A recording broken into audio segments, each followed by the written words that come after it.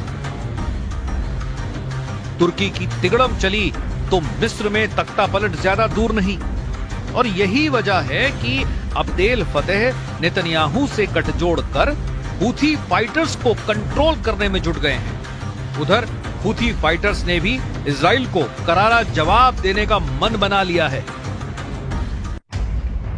Israel की media I-24 news ने चीन और यमन के हूथी लड़ाकों के बीच एक गुप्त समझौते का खुलासा करने का दावा किया है।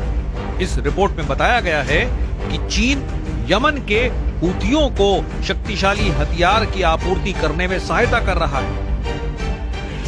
इसके बदले उसे लाल सागर से अपने देश के मालवाहक जहाजों के लिए सुरक्षित रास्ता मिल रहा है।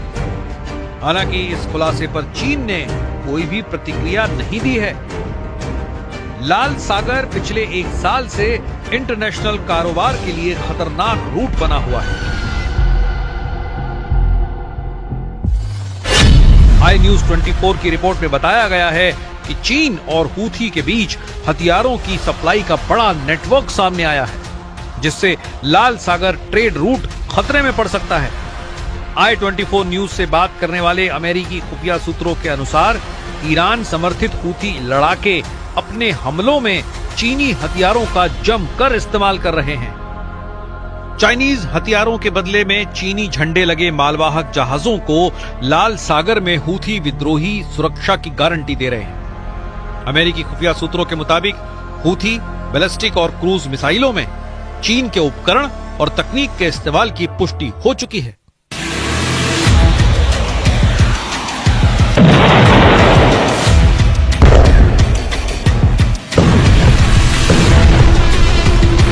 हूथी टॉप कमांडर्स की चीन विजिट की भी जानकारी सामने आई है, जिससे साफ है कि हूथी फाइटर्स हथियारों के लिए ईरान की तरह ही चीन से भी भरपूर मदद ले रहे हैं। मगर चीन ने अब तक इन आरोपों पर कोई भी जवाब देना जरूरी नहीं समझा है। एक तरफ हूथी लड़ाके इजराइल को पटकनी देने के लिए ताकत बढ़ा रहे हैं, तो दूसरी तरफ इजराइल का पूरा फोकस हमास के सफाए पर लगा है। गाजा में हमास पर इजराइल के भयानक हमले तेज होते जा रहे हैं। इजराइल की सेना ने पिछले 72 घंटों में गाजा पट्टी पर 94 हवाई हमले किए हैं। जमीनी ऑपरेशन में भी आईडीएफ ने टैंक से गोलेबारी शुरू कर दी है। न्यूज एजेंसी सिन्हुआ की रिपोर्ट के मुताबिक गाजा में जितनी मौत हमले में नहीं हुई, उससे ज्यादा मौत मलबे में फंसकर लोगों की हुई है। वहीं इजराइल ने दावा किया है कि गाजा में ताजा हमले में हमास का वॉर हेडक्वार्टर जमींदोज कर दिया गया है। इजराइल ने बेत हनोन के नजदीक उत्तरी गाजा में एक पूरे आवासीय परिसर को ध्वस्त कर दिया। आईडीएफ ने दावा किया है कि इमारत का इस्तेमाल हमास के टॉप कमांडर कमांड सेंटर के लिए कर रहे थे। हमास के टेरर हेडक्वार्टर से anti tank firing position, booby trap, सुरंगें और रॉकेट लॉन्चर से इजराइल पर हमले किए जा रहे थे, जिसे बम बरसाकर इजराइल ने मिट्टी में मिला दिया है। इजराइल के भीषण हमले से दहल रहे हमास के एक बंधक का वीडियो रिलीज करके नेतन्याहू की टेंशन फिर बढ़ा दी गई है। वीडियो 7 अक्टूबर को बंदी बनाई गई 19 साल की इजराइल की सैनिक लीरी अलबाग का बताया जा रहा है। वीडियो में लीरी दर्द से टूटी और बदहवास दिख रही है। हमास के जारी किए गए इस 3.5 मिनट के वीडियो में अलबाग पिछले 450 से अधिक दिनों तक कैद में रखे जाने के बारे में बता रही है। वीडियो जारी होने के बाद लीरी की मां ने बेटी के जिंदा होने की जानकारी मिलने की बात कही। हालांकि वीडियो को देख पाने की हिम्मत वो नहीं जुटा पाई। टाइम्स ऑफ इजराइल के मुताबिक लीरी के परिवार ने कहा कि ये उनकी बेटी और बहन नहीं है जिसे हम जानते थे। लीरी बुरे हालात में है। हमास ने लीरी को 4 और जवानों के साथ बंदी बनाया था। गाजा बॉर्डर के पास नाहल ओज सैन्य अड्डे पर तैनात लीरी को किडनैप कर हमास लगातार उन्हें अलग अलग ठिकाने पर छिपाता रहा है। लेकिन लीरी का वीडियो रिलीज कर अब हमास ने प्रेशर नेतन्याहू पर और बढ़ा दिया है। इस बीच नेतन्याहू ने इमरजेंसी मीटिंग बुलाई है। सर्जरी के बाद नेतन्याहू फिर से एक्टिव हो गए हैं। इजरायली सेना रेडियो की रिपोर्ट के मुताबिक नेतन्याहू ने रविवार को रक्षा मंत्री इजराइल कॉट्स, राष्ट्रीय सुरक्षा मंत्री इटमार बेन गवीर और वित्त मंत्री बेजेल स्मोट्रिच के साथ तत्काल सुरक्षा बैठक बुलाई है। रिपोर्ट ने बताया कि गाजा में बंदियों की रिहाई पर नेतन्याहू अपडेट लेंगे, जिसमें कतर बैठक का पूरा ब्यौरा भी उन्हें दिया जाएगा। नेतन्याहू सीरिया फ्रंट पर भी हिजबुल्लाह के खिलाफ ऑपरेशन का अपडेट लेंगे, जहां इजरायली सेना ने बड़ी कामयाबी हासिल की है। सीरिया के बफर जोन में इजराइल आर्मी को हिजबुल्लाह के बड़े हथियार डिपो का पता चल गया है। सर्जरी के बाद फिट होकर पीएम नेतन्याहू फिर से सभी दुश्मनों की तबाही का प्लान नए सिरे से तैयार कर सकते हैं। अमेरिका से मिले $8 अरब के हथियारों ने नेतन्याहू को नई ताकत दी है। इजराइल के विरोधी लीडर भी अब युद्ध में जीत का दम भरने लगे हैं।